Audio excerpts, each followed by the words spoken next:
Thursday. Welcome to Make It Make Sense with Monique Pressley. I'm your host, Monique Pressley, and as always, our commitment to you is that we are dialing down the noise and the rhetoric and the bickering that has just become mainstay for the news that we turn on our televisions or click on our internet and see. And here, we want you to be able to trust us, that you are going to get truthful, fact-driven, data-driven information. And when there's commentary, it's going to be based in facts and based in data. And today is another one of those days where we are bringing you a critically important topic, one that we cannot ignore. You guys know that if you've been here for any period of time, if you haven't, welcome. Thanks for joining. But if you have, in our very first week of launching, we talked about voting, and we are bringing it back around again because every time possible, I want to have this conversation, and I want to bring in people who are committed to it, who are experts in the field, who know what they're talking about. So today, we are, if you can see, I've got, for the first time ever in a broadcast for this show or for a live period, I have the badges activated. We are raising funds for When We All Vote. Every single penny that you donate is going to go to When We All Vote. And who are we talking to today? We are talking to Stephanie L. Young, the executive director for When We All Vote. A queen, a queen, a queen. So I'm going to click her in right now so we can get started. Hi.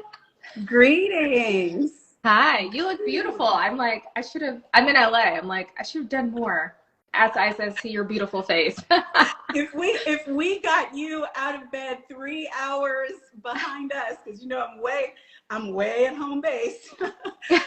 Thank you. We appreciate you. It's been such a long time since we've seen each other face to face. So I'm just I know. And now it feels like the world is not going back to normal, but we're out in the world a little bit more. So excited to be here with you today and to talk about this issue. Obviously, it's very important. And thank you so much for raising funds for When We All Vote. We need every penny to do the work that we're doing to really increase voter participation every election by helping to close the race and the age gap. So we really, really appreciate your support. Well, I've been supporting ever since it was founded, but I want to, for people who are not familiar with the organization and maybe had never heard of your boss, go ahead and tell us about When We All Vote. Let's start there. Yeah, absolutely. So for those of you who don't know, When We All Vote is a national nonprofit organization. We were founded and launched by former First Lady Michelle Obama in 2018. And we, as I mentioned, are on a mission to change the culture around voting and to increase participation in each and every election by helping to close the race and the age gap. We know that we cannot change the culture if we're not a part of it. So it's very important for us and all the work that we do in recruiting volunteers and mobilizing voters is to really stay close to culture. Ms. Obama is joined by a number of amazing co-chairs, folks like Tom Hanks, to Janelle Monáe, to Shonda Rhimes, to we just invited or brought in Steph Curry and Jennifer Lopez and her. So be sure to check us out at whenweallvote.org. You can learn more about us there. I'm really excited because we are doing a brand refresh right now, so our site will look a little different in the coming months. But we are working with institutions, with organizations, with the entertainment industry, with the music industry. We're trying to figure out all of the ways in which we can reach people where they are and give them the tools, resources, and education they need, not just to vote, but to ensure that they're advocating for the issues that they care about, including voting rights, reproductive rights, criminal justice reform. Everything starts with voting. And what I'd like to say now is that voting rights really is human rights. You can't have one without the other. So if there's something that you care about, it's great that you care about it, but it actually starts at the ballot box, and you have to know, how to vote, when to do it. And we love to be the partners with you there, breaking down all that information. And I also encourage you to follow us on all platforms at When We All Vote. We love our little explainer graphics where we break hard issues down to make sure that you understand it, because some of these things are complicated. That is exactly, frankly, why we are here and why the name is Make It Make Sense. Because I have found, even as a newsie myself, Stephanie, that sometimes I'll watch 3 hours worth of news and still be like, what? Yes. I'm like, run that back again. So yeah. do this here where, you know, it's slowed down a little bit. It's not those 6-minute rushed segments where we can take a topic and dig in and get the explainer. But I know that you have a unique background where you know how much the vote really matters, because when I met you, you were in the trenches in the administration. Yeah. What if you could share, is it like how was your impression of what voting means and matters shaped by your experience serving in the Obama administration? Yeah, so prior to serving in the administration, I did work on Capitol Hill for many years. I was a communications director for the Congressional Black Caucus. I also worked for Democratic leadership, the majority leader right now, Steny Hoyer, as his national press secretary, and I worked on campaigns. So I have a very diverse view of how all of this works together, and I think the key word is together. It all works together. And within the administration, I served in 2 roles as the associate communications director, and then as a senior public engagement advisor, where we really were the spokespersons or spokespeople for the president's priorities, policies, initiatives to the people directly. The phone rang. I know. So they're like, your 15 minutes is up. So I had to click that off. So I apologize for the delay, but no problem. At any rate, as I was saying, that I served in those 2 different roles. And, what I learned and understood is that, one, the way in which administrations communicate with the American people is changing rapidly. And when I was in the White House, it was the first digital office that the White House has ever had, because we had social media. And then on the flip side, when you think about the Office of Public Engagement, we're working with people like you, community leaders, others who have platforms in our world to talk about, the things that we're trying to do or attempting to do or working to do on the president's behalf and on the people's behalf, and figuring out how are we creating an echo chamber so that folks understand what's happening. What I know now is that, as social media has evolved and as the way we communicate has evolved, as news has evolved, we have to change our way to communicate with the American people. And I think that we take for granted that everybody is not picking up a New York Times every Sunday or a Washington Post. Everybody is not tuning in to CNN or MSNBC. I don't even consider Fox News, because it's not. And I think it's very important to say that and call those things out the way that it is. And everybody's just not turning on our local TV shows. So how are we infiltrating the message ways in which people are getting information from Instagram, from, places like the Shade Room, dipping into other content like Complex or BET, or, we have to be diverse in our approach. We cannot go about it in the same way. And I think that one of the reasons why we see a lack of engagement is because we're not talking to the people. And I think that sometimes political communications is about talking to the reporters in hopes that they can break it down for the people. And unfortunately, that just doesn't work. And YouTube now has become like this place and space where people are getting the majority of their information. So somebody on here just said YouTube is the new CNN. Yes, it is. I mean, it is. And for me, I don't ever go on YouTube, but there are millions of Americans who go on YouTube and rely on those resources every day. And that's scary. So it's like, we're in a world right now where we have to figure out, how are we reaching people where they are? How are we ensuring that they feel a part of the process?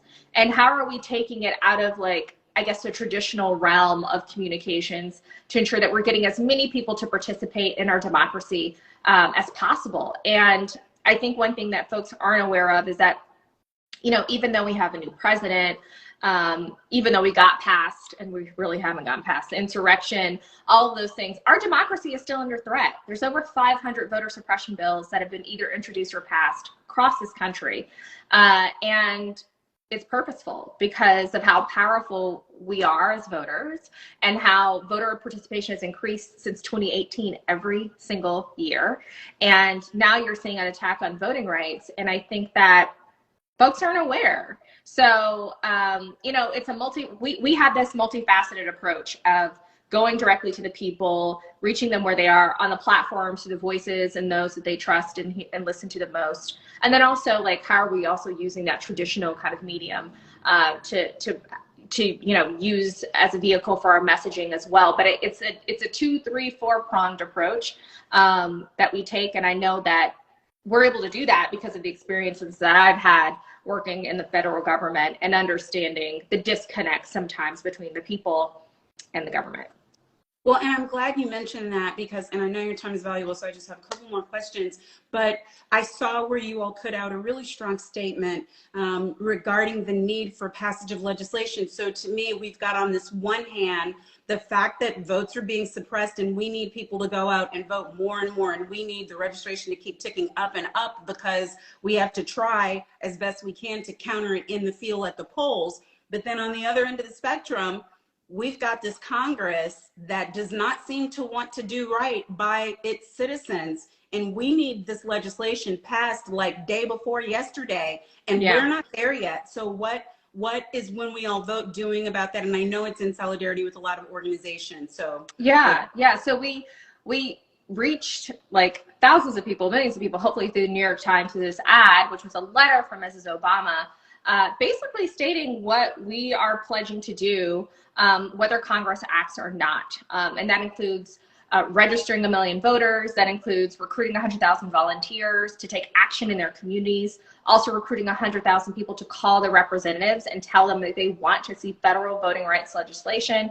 It also includes reaching out to people like you, lawyers, to step up and volunteer in states that we know are going to have a lot of voter suppression issues. States like Texas that just had their primary.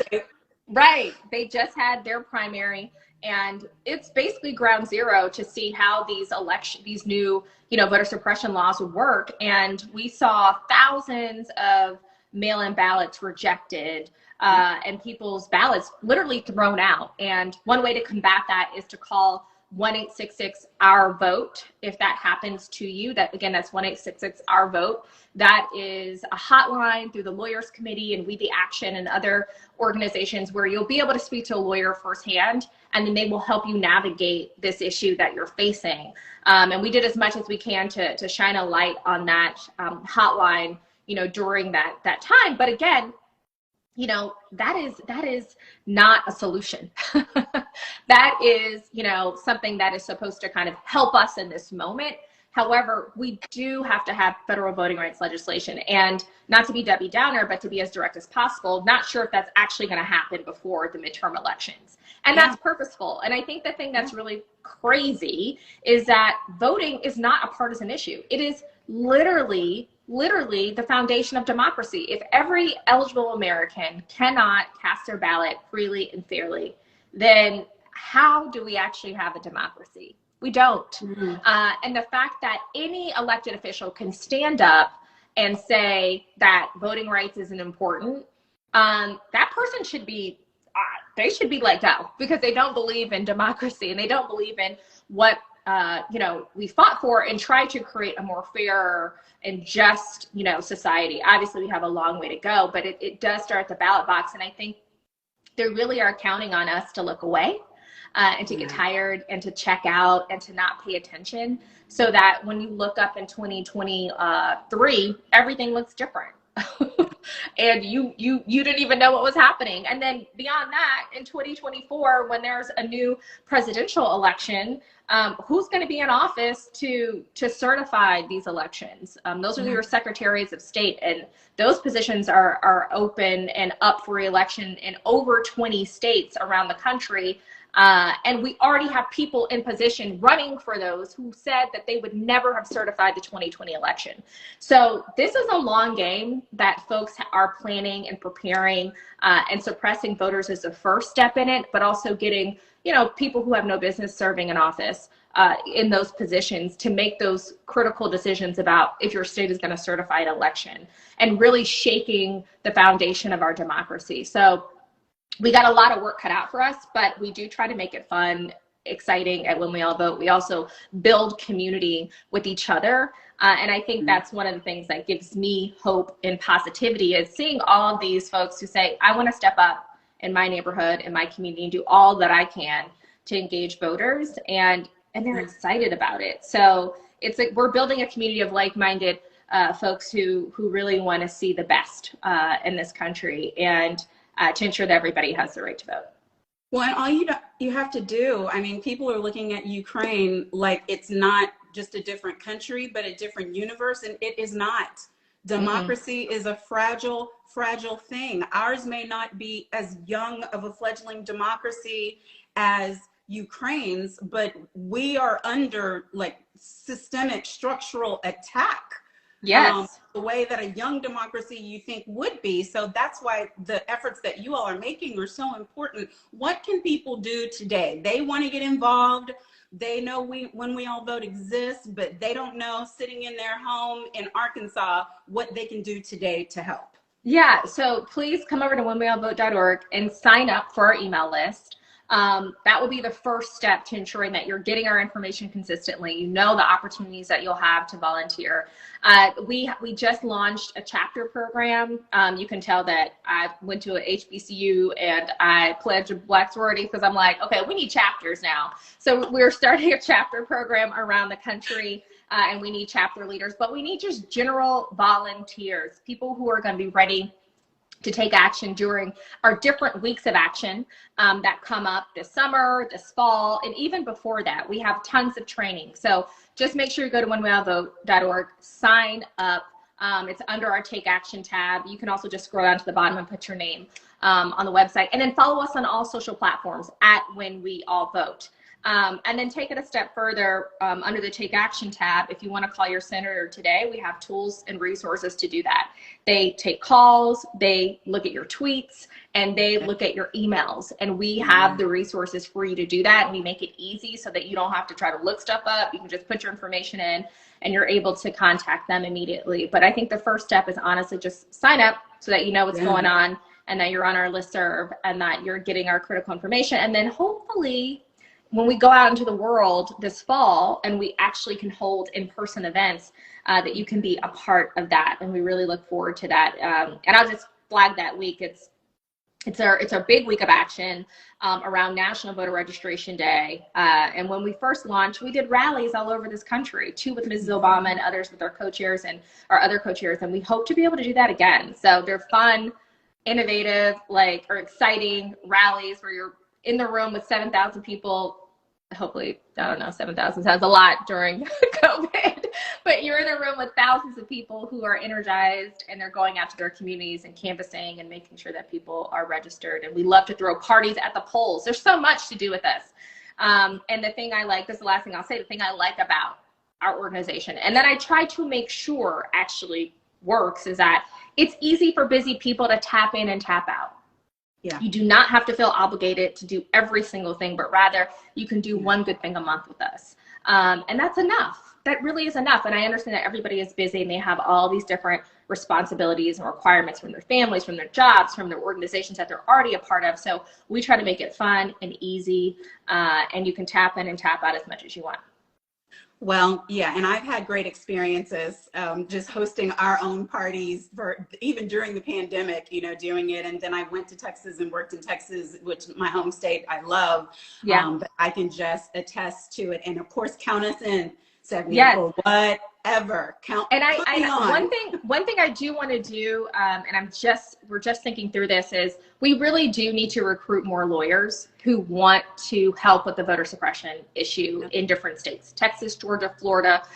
There's certain legislatures in different states right now who are talking about voting police, which is crazy, but that sounds like voter intimidation with people who are there to ensure that you have, whatever information you need, but that is voter intimidation. So we're going to have so much work for lawyers to do. So I know you have a lot of probably followers from the legal community, law students. We'll be recruiting and working with the legal community as well, so that we have enough people that are working the hotline, but also we have enough people who are physically at polling places around this country in certain states that we know will probably see some issues in to support voters. So at least wanted to do that shout out with you, especially. Absolutely. And we've had Ben Crump on here 3 times now, you know, past president, National Bar. We've had CK Hoffler, immediate past president. I talk to Carlos more regularly. So the National Bar Association is ready to have your back. And we will train legal monitors. So, you know, because we already have the class ready and available. So whatever you need, holler. Okay, so I know I have to let you go, even though I'm having so much fun. Can you tell us, though, your impression on the State of the Union? Because there's criticism that voting rights just got a blip of a mention from the president, even though, I mean, the man was about to hyperventilate. He had so many topics he had to cover. But did you all officially, your organization, have any thoughts about what was said and what else needs to be done by the administration? Yeah, look, I think the whole State of the Union could have been talked about, like how our democracy is under threat and how we need voting rights legislation now, and how it is undemocratic for anyone to stand up and not support the John Lewis Voting Rights Act or the Freedom to Vote Act. He could have had that entire speech about that. I do believe that the president will be out there even more, you know, on these issues. The vice president has been tasked with really leading this front. But as you said, I mean, there was so much to talk about, and the State of the Union is always such a stressful time in the White House, because you are trying to hit on all of these different things. And at the end of the day, you know, I think it's, you know, it's important that the president keeps his eye on all the balls. He can't just focus on one, but this is a major one. And regardless of that speech, you know, there's a multitude of other opportunities to really take action and put pressure on the Senate to do what's necessary and what's needed. So yeah, look, of course we'd want him to spend way more time on that issue, because it is the foundation of all the other issues. It is. But that's not what happened. And I can understand that and empathize with that, considering all the other things that are facing this nation. And we also had hecklers, and I mean, that was, the whole thing was just, I mean, it was symbolic of just how, I think I would like to say negative, that Congress has taken this very awkward and very unprofessional turn. You know, when the president of the United States is talking and you have members of Congress yelling out at him, that is, I saw that with President Obama, the ultimate disrespect, and we saw that again. So, you know, we've got a lot of work to do, and the last thing that I know that I'm going to put my energy into is focusing on what wasn't done, but rather what do we need to do to move this ball forward. Amen. Well, Stephanie Young, guys, just please, if you can't do anything else, go to whenweallvote.org. And I want you to be praying for people who are on the ground and who are working day in, day out, like Stephanie, because we need you on this wall. Thank you. I certainly appreciate it. I'm going to, when Stephanie clicks off, we're going to keep going for a little bit longer so people can keep donating. But I thank you very, very much for your time. You're welcome. Open invitation to come back anytime, and to count on us to spread this message, because we absolutely will be doing it. Thank you, Monique. We'll be calling you for sure. So Thank you so much. Thank you for this opportunity, and thank you to those who donated. Thank you so much. All right. Thanks. All right. Bye-bye. Bye. So everybody, I just, as I said, my over and over promise to you is that we're going to bring you the best and the best. We're going to bring you the information hot off the presses. We're going to get you the people closest to the action. We're going to get you the people who know what's going on, so that you can be clear. We want you to have clarity. Yes, as the young folks say, I'm trying to make sure we have clarity so that we can act, right? And so when you talk to people like Stephanie Young, who I've seen in every phase of this government, and now this is what she's committing her time and her life to, frankly, working in the organization that First Lady Michelle Obama founded, and they are partnering with all kinds of other organizations. So when you go to their website, you will see that the National Lawyers Committee is on there as a partner, that all kinds of different organizations, I think there are 31 of them, that they have joined with in the letter that First Lady Obama wrote about the actions that they're trying to take to ensure that if we can't get Congress to do what they're supposed to do, that we handle our business at the polls, and that we get the numbers that we need so that we can't be stopped. Right now, yes, we have the thinnest, razor thin majority in the Senate, 50-50. We need the vice president for a tie. And that only works for legislation that requires a simple majority. If it's big legislation that requires 60 votes, we just don't have them, y'all. So going on and on about saying we put the president in office and we put them in office and they still aren't doing anything, dig in, lean in, and understand what that really means and what it's really about, because we need every single vote. And you know who our largest voting bloc is? We didn't get to talk about it, but it's still our seniors. And they're not on Twitter. They're not doing news according to the Twitterverse. And many of them are not on YouTube. They're not getting their news that way either. So we need those of us who are in these circles to spread the information to our parents, to our grandparents, to auntie, to uncle and them, and let them know that the voting rights that they were fighting for in the 50s and 60s are under attack again now, before they go to their polling place and find out the polling place has changed, and find out that their registration was dropped from the rolls, and find out, you know, that they need an ID now and they never needed an ID before. These are all things that are happening, and it is serious. And they are trying to do it, as Stephanie said, right under our noses. So please, please, please, I see that we did raise money. I would love it if we could raise more for When We All Vote. So you still have just a couple minutes more that you can donate, or you can go to whenweallvote.org and there's a donate link there, and you can get the mailing letter and you can join in and do whatever it is you can, because every dollar counts, every phone call counts, every volunteer counts, every polling place monitor and party that you throw for voter registration, it all matters. And did you notice she didn't say who to vote for? It's when we all vote. It's when we all vote. Now, if you have any common sense, I'm gonna tell you who not to vote for, but that's me. That wasn't our guest. So thank you so much.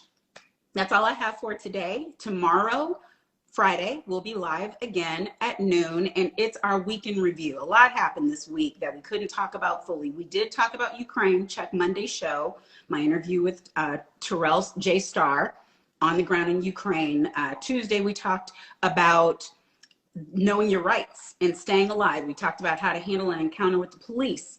And we had retired sergeant from the LAPD with 20 years out in the field who spoke to us about that. So we've had excellent, excellent shows every single day this week. Yesterday was Wellness Wednesday. We had Dr. Sharon Malone. She's the wife of former Attorney General of the United States, Eric Holder.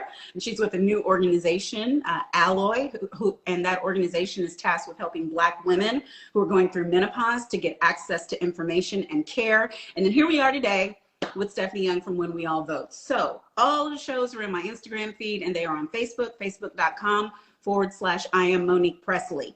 You also need to please subscribe to my YouTube channel, because soon and very soon, we will be going live here still, but the entire show won't be available on Instagram. It'll only be over on YouTube. So please subscribe to my YouTube channel, set the alerts for here and for there so you can know when we post things. If you enjoy this content, would like to see more of it, please support us. You can go to my Linktree in my bio for all the different ways to support. There's no gift too small that it doesn't count, because we're working hard to bring you the best information that we possibly can, and to do it in bigger and better ways. Thank you so much. Enjoy the rest of your day. I'll see you back here tomorrow at noon. Please, when I post this, share it in your stories so that as many people as possible can get this information. Bye-bye.